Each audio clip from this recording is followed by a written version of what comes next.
वो अंधेरी रातें, वो बिछड़े दिन, वो त्योहार पर बिना पकवान बना त्योहार, वो टपकती बूंदें, वो उजड़ा उखड़ा सा घर, रिश्तेदारों का घर नहीं आना, किसी का निमंत्रण नहीं आना, पड़ोसी के घर के वो जलती हुई लाइटें जीवन को बड़ा दुख देती हैं। सोचते हैं कि काश ऐसा हमारा भी होता। हम एक बात बहुत जिम्मेदारी पूर्वक बोलें, अब हमारी बहुत मजबूरी है, क्या कह देवें, मर्यादा ऐसी है, वरना हमको ना, हम अपनी कोशिश भर तो ऐसे ही रखते हैं। भगवान की कृपा है कि अभी वो हमको ऐसे ही जिंदा रखें। हमें कई बार ध्यान आता, मंचों पर या तो कोई प्रसिद्ध व्यक्ति आ पाता है या कोई अमीर आ पाता है, गरीब तो सिर्फ ताली बजाने के काम आता है। कोई किसी को नहीं पूछता। अगर आपकी कोई इज्जत ना हो ना, तो आपको कोई पानी को ना पूछे। आपका कोई कद पद ना हो बे, तो आपको कोई पानी को ना पूछे। ये जमाना बड़ा बेकार है, बड़ा उल्टा जमाना। हमने तो अपने जीवन काल में बहुत नजदीक से देखा, बहुत नजदीक से देखा। विचित्र समय को हमने बहुत नजदीक से देखा। क्या बताएं भैया, हमें वो दिन आज भी याद हैं जब 1.25 रुपया को पार्ले जी खा के दिन निकाल लेते। आज जरूर भगवान की कृपा से उनके नाम से 2 रोटी मिल जाती, अन्नपूर्णा चल जाती है। भगवान की कृपा है कि वो इस लायक बनाए हैं, पर हमने तो बहुत नजदीक से देखा है भैया। और वो दिन हमें आज भी याद है, कोई अपना नहीं था, कोई पूछता नहीं था। त्योहार आते थे, बिना पकवान के निकल जाते थे। हमारे गांव में आप डालडा जाना, डालडा चलता था, अब तो बंद हो गया, शायद बंद हो गया, अभी भी चलता होगा। डालडा की पूड़ी बन जाए जिस दिन, हमारी तो उसी दिन दीपावली हो जाती। और डालडा भी पतो कैसे पूड़ी बनती। गांव में काऊ के घर मांग पे गए त्रिपाठी जी, तो काऊ ने चावल दे दे, 2 आलू दे दे और 1 टुकड़ा डालडा को काट के दे दो। सो हमें लगन लगा कितना अमीर आदमी है, तो हमें बताओ आज पूरी के लाने डालडा दे दो। तो पूरी गली भर झोला में जब वो सामान देव करत तो पूरी गली भर जब तक घर नहीं आ जाते तब तक जय जय मनाते कि भगवान करे उलो और बढ़े, ऊकी और जय जय होवे, ताकि अगली बार जाएं तो वो और पैकेट दे देवे।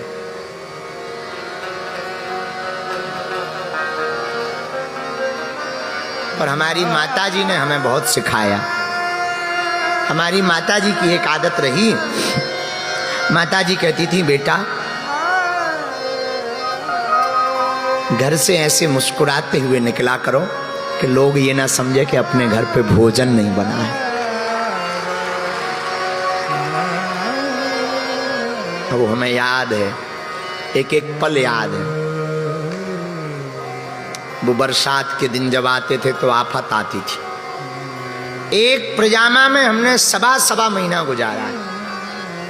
रात को धुलकर डाल देते थे, सुबह को वही पहन करके स्कूल जाते थे। हमारे तो गांव के भी बैठे, इन लोगों ने तो बड़े करीब से हमें देखो। स्कूल पढ़ने जाते थे हमारे, हाँ, जिन माट साहब ने हमें पढ़ाया है आज तो वो भी बैठे हैं। हाँ, ये जो चश्मा लगाए हैं हेमराज माट साहब, इन्होंने हमें पढ़ाया है।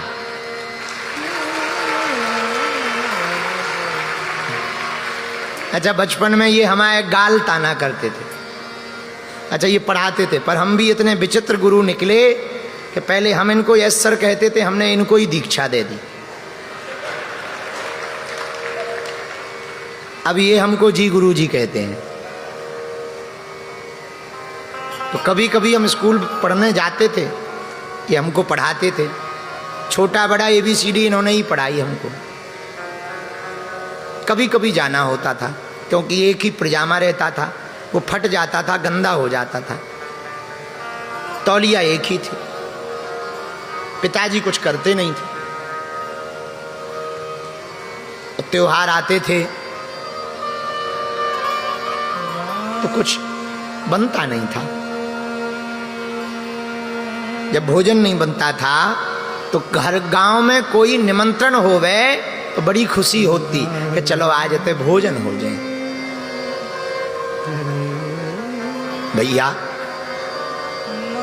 भिवंडी वालों, हम भगवान से प्रार्थना करेंगे भगवान सब कुछ बनावे पर काऊ को गरीब ना बना। गरीबी बहुत बुरी होती है, उसमें दिन निकलते नहीं। ये जो टीवी पे दिख रहा हमारा पुराना मकान है, यही जन्मभूमि है। यहीं एक तरफ भैंस बंधी रहती थी, एक ही कमरा था, उसी में माताजी, पिताजी, हमारी बहन और भैया, पांचों लोग एक ही मकान में रहते। और लाइट तो होती नहीं थी। आप सुन के चौंकेंगे, हमने दिन दिन के उजाले में ही जो पढ़ पाए वो पढ़ पाए, रात को तो पढ़ाई हो ही नहीं पाती। ये है वो हमारा मकान।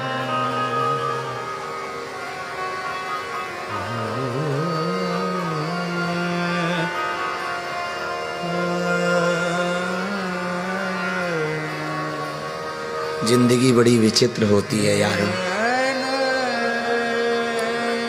जरूरी नहीं है कि मुस्कुराता हुआ चेहरा खुश हो, वो कितने दर्द दबाए रहता है ये तो उसका दिल ही जानता है। हर मुस्कुराते चेहरे के पीछे जरूरी नहीं है कि वो खुश ही हो, उसके पीछे कितने दर्द होते हैं ये तो वही जानता है। आज भी हम वही हैं, बदले थोड़ी है, आज भी वही है। इसीलिए तो हमने अन्नपूर्णा शुरू की है कि जो हमने दुख भोगा है वो कोई और ना भोगे। इसलिए तो हम हर साल बेटियों का विवाह कराते हैं। क्यों कराते हैं?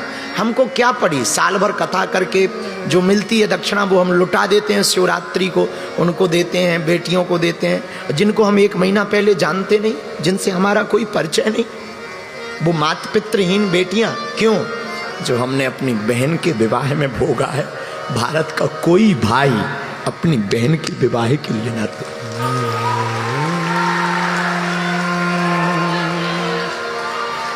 हमको याद है पिताजी को कोई पीड़ा हो गई थी, दवा के नाम पर बड़े परेशान हुए। डॉक्टर ने बड़ी मुश्किल से उद्धार किया, वो भी थोड़ा मोड़ा। माताजी के पास और तो था नहीं कुछ।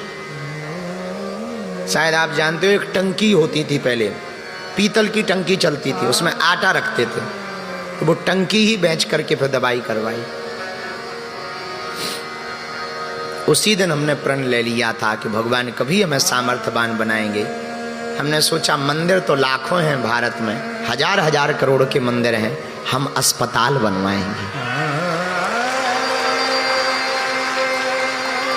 ताकि किसी गरीब का बेटा या गरीब का पिता या गरीब का भाई इलाज पैसों के कारण ना मिल पाने के कारण मर ना जाए।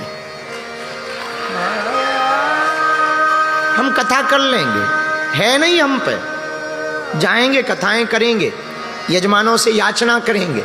याचना क्या, गुरु का हक होता है, कहेंगे, लेकिन कम से कम किसी गरीब को जीवन तो दे पाएंगे अपनी कथाओं से।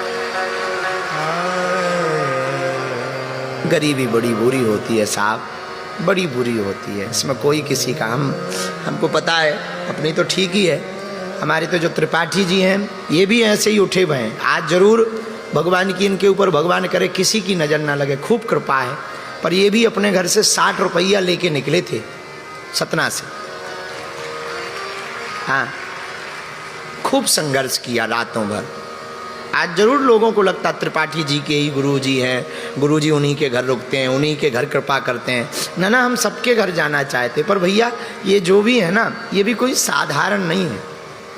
इन्होंने भी बहुत झेला, धक्के खाए, रातों भर जगे, स्वास्थ्य का ध्यान नहीं दिया, खुद मेहनत करी, खुद अपने आप को खड़ा किया